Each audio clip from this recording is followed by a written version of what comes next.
وعلى آله وصحبه أجمعين. أما بعد، أعوذ بالله من الشيطان الرجيم. بسم الله الرحمن الرحيم. إن من يخشى الله من عباده العلماء إن الله عزيز غفور. وقال إن الذين قالوا ربنا الله ثم استقاموا تتنزل عليهم الملائكة. جنہیں میں ڈھونڈتا تھا آسمانوں میں زمینوں میں، کہ جنہیں میں ڈھونڈتا تھا آسمانوں میں زمینوں میں، وہ نکلے میرے ظلمت خانہ دل کے مکینوں میں. جلا سکتی ہے شمع کشتہ کو موجے نفس ان کی، جلا سکتی ہے موجے نفس ان کی. الہی کیا چھپا ہوتا ہے اہل دل کے سینوں میں. نہ پوچھ خرقہ پوشوں کی ارادت ہو تو دیکھ ان کو، یدے بیضا لے بیٹھے اپنی آستینوں میں. کہ بہار آئی اگر گلشن تو کس کام کی آئی، بہار آئی اگر گلشن تو کس کام کی آئی. نشیمن شاخ پہ باقی رہا نہ دل ہے سنوں میں. محترم حضرات اور صدر جلسہ، آج میں ان یاران باصفا اور شہیدان عشق و وفا، وارثان بلال اور سراخیل آزادی کے تذکرے کی سعادت حاصل کر رہا ہوں، جن کا قلب و جگر اسلام کی عظمت سے معمور تھا، جن کے چہرے پر عزم و استقلال کی کرنے میں جلوے فکن تھی، جن کا دل جذبہ جہاد سے شرسار تھا، جنہوں نے اپنی زندگی اسلام کی سربلندی اور اعلیٰ کلمت اللہ کے لیے وقف کر دی، جن کے ایک تاریخ ہے، جن کے ایک داستان ہے، جنہیں ہر دور میں اسلام کی آبیاری کیے اور چمنستان اسلام کے طرف چپا چپا ہندوستان کا ووٹا ووٹا اس بات پر شاہد ہے کہ یہ طبقہ ان اصحاب فکر نظر ہوتا ہے جنہوں نے تاریخ ہر موڑ پر اس امت کی رہنمائی اور دستگیری فرمائی ہے. ان یاران باصفا اور شہیدان عشق و وفا کا قافلہ ہے جنہوں نے ہر دور میں باطل کا مقابلہ کیا ہے. جب بھی باطل نے حق کو چیلنج کیا ہے، انہوں نے اس کے چیلنج کو قبول کیا ہے اور سر بٹپ کے میدان میں آ نکلے، جم کر پوری بخوبی سے باطل کا مقابلہ کیا. انہوں نے جانتیں دے دی مگر باطل کو کبھی پیٹ نہ دکھائی. انہوں نے سر تو کٹا دیا مگر پرچم اسلام کو کبھی سر ننگا نہ ہونے دیا. جب جلاد تلوار چمکاتا ہوا آگے بڑھا تو انہوں نے مسکرا کر نظر سے نظر ملائی اور یہ کہتے ہوئے مردانہ تلوار کے نیچے سر رکھ دیا.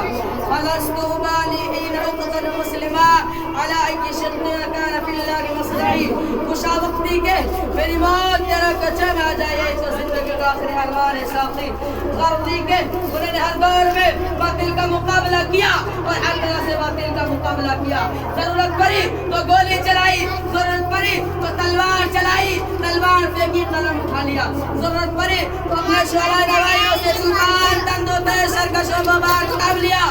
اور جب ضرورت پڑی تو اپنے قوموں کے ننھے ننھے نونہالوں کی تربیتوں میں اصلاح فرما کر باطل کے لیے دیوار آہنی اور فولادی لشکر بنا دیا.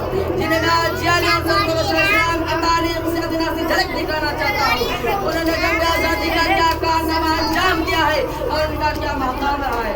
محترم حضرات، ہندوستان کی مقدس سرزمین پر انگریزوں کا ناپاک سایہ پڑا تو وہ یارانہ اپنے شاطر ناجام کے مالک بن بیٹھے.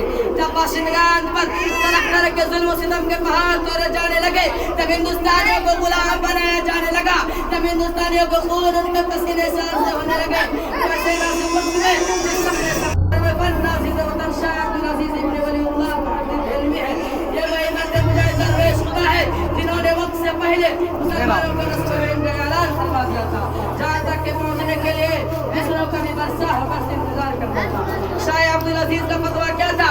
گویا ایک پر خمبا تھا تو دشمنوں کے نخل تمنا پہ گر پڑی، انگریزوں کی نیند حرام ہو گئی. جگہ جگہ آزادی کے شعلے بھڑکنے لگے، جگہ جگہ آزادی کے پرچمیں لہرانے لگے اور دل میں ولولے مچلنے لگے اور انگڑائیاں لینے شروع کر دی.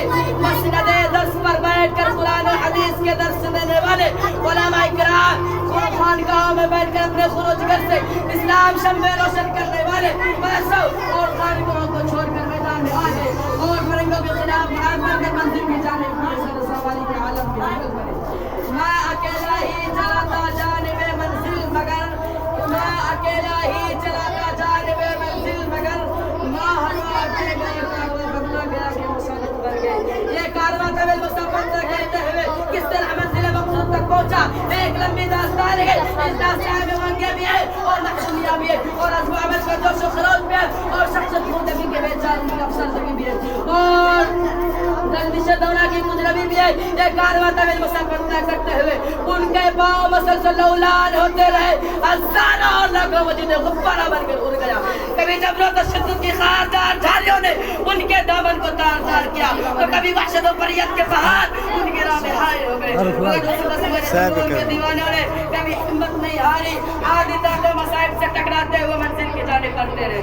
راستے کی قرب دوری سے بے فکر تمام قلب و جگر سے مستغنا پریشانی افکار کے احساس سے خط کبھی عرب کے ترقی کو راہ پہ نپتے ہیں تو کبھی رسوخان کے بیماری کرتے ہیں تو کبھی مالٹا کے کھوٹروں میں قیام کرتے ہیں تو کبھی عدالت کی بلبلی پر انگلی رکھ دیتے شاید کہ بولی کے سلسلے منزل کا پتہ بتا سکتے.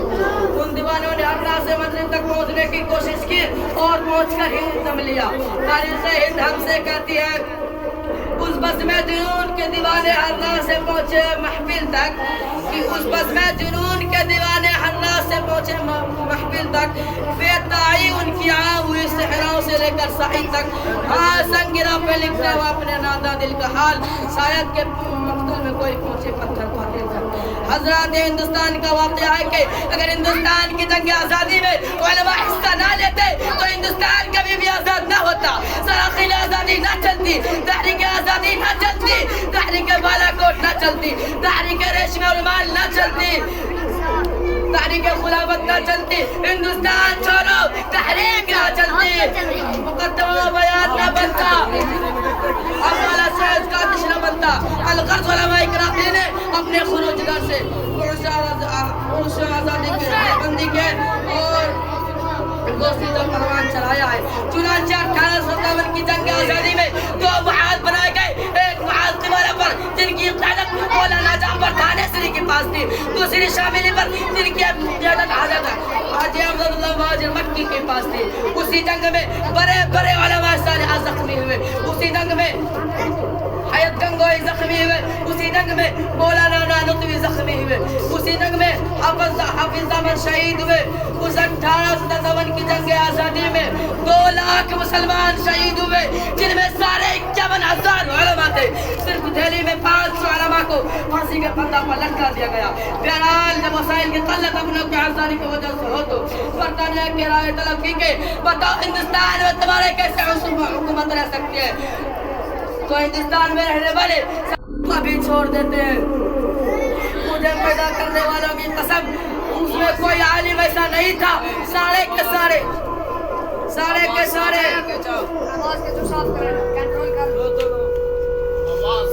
سارے جل گئے, پک گئے, لیکن انگریزوں کے سامنے کسی نے بھی گردن نہیں جھکائی.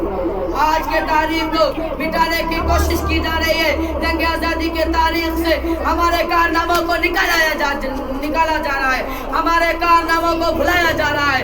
ستم والا ہے, ستم یہ ہے کہ ہم سے کہا جا رہا ہے مسلمانوں ہندوستان میں تمہاری کوئی حق نہیں, ہندوستان میں تمہارا کوئی ادھیکار نہیں. اگر تمہارا کوئی حق ہے, اگر تمہارا ہندوستان میں کوئی ادھیکار ہے تو بتاؤ تم نے ہندوستان کو کیا دیا ہے اور یا تمہارے باپ دادا نے ہندوستان کو کیا دیا ہے. دوستو ہم بدلا دینا چاہتے ہیں وطن کے غداروں کو, ہم بدلا دینا چاہتے ہیں وطن کے دشمنوں کو, ہم بدلا دینا چاہتے ہیں وطن کے چوروں کو, ہم بدلا دینا چاہتے ہیں وطن کے جاہل حکمرانوں کو, ہم بدلا دینا چاہتے ہیں وطن کے لٹیروں کو, ہم بدلا دینا چاہتے ہیں وطن کے فرقہ پرستوں کو, ہم بدلا دینا چاہتے ہیں ہندو بھائیوں کو, ہم بدلا دینا چاہتے ہیں عیسائی بھائیوں کے. کہ جاؤ ہمالیہ کے بندی سے پوچھو, جاؤ گنگا کی گہرائیوں سے پوچھو, جاؤ سرزمین ہند کی شادابی سے پوچھو, جاؤ ہندوستان کی صحرا سے پوچھو, جاؤ ہندوستان کے اونچے اونچے پہاڑوں سے پوچھو, جاؤ پہاڑوں سے پوچھو, جاؤ بہتے دریا اور جوش مارتے سمندر سے پوچھو. اگر ان سب سے نہیں پوچھ سکتے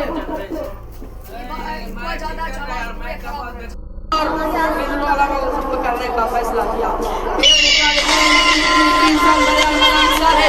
3 سالوں میں انگریزوں نے 14,000 علماء کو تختہ دار پر لٹکا دیا.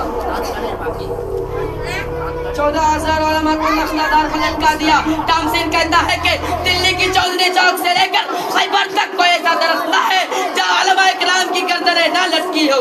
تامزین کہتا ہے کہ علماء اکرام کے جسموں کو تانبے سے ڈالا گیا. تامزین کہتا ہے کہ علماء اکرام کے جسموں کو سوروں کے کھانوں میں باندھ کر چلتے ہوئے تنوروں میں ڈالا گیا.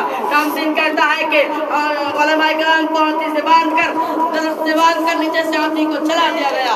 تامزین کہتا ہے کہ لاہور کی شاہی مسجد میں زور پھانسی کا پھندا بنایا تھا. دن میں ایک دن 80 علماء کو پھانسی کے پھندا دی جاتی تھی. لاہور کی دریابے میں 80 علماء کو بوریوں میں بند کر کے اوپر سے نہیں پوچھ سکتے. پہلے سے سب تم کو بتا دیں گے کہ ہندوستان کو مسلمانوں نے کیا دیا اور ان سب کے سبب ہماری عصمت کی گواہ ہے. ہندوستان کا چپا چپا, ہندوستان کا بوٹا بوٹا, ہندوستان کا ذرہ ذرہ, ہندوستان کا بچہ بچہ اس بات پر شاہد ہے کہ ہندوستان کو قطب مینار کی بلندی کس نے دی ہے؟ کیا مہاتما گاندھی نے دی ہے؟ بتاؤ ہندوستان کو جامع مسجد کی پرشکوہ عمارت کس نے دی ہے؟ کیا پنڈت جی نہرو نے دی ہے؟ بتاؤ ہندوستان کو لال قلعے کی عظمت کس نے دی ہے؟ کیا ڈاکٹر راجندر پرساد نے دی ہے؟ بتاؤ ہندوستان کو سورج اور چاند کے طرح چمکتا ہوا تاج محل کی خوبصورتی کس نے دی ہے؟ کیا ڈاکٹر رامندر شاہ نے ٹینگور نے دی ہے؟ بتاؤ ہندوستان کو ایٹم بم بنا کر دشمنوں سے ٹکرانے کے لیے, پاکستان کو اڑانے کے لیے, امریکہ اور جاپان کو جھکانے کے لیے, لندن اور جرمنی کو سبق سکھانے کے لیے جے پی عبدالکلام آزاد کو کس نے سونپا؟ وآخر دعوانا الحمدللہ رب العالمین.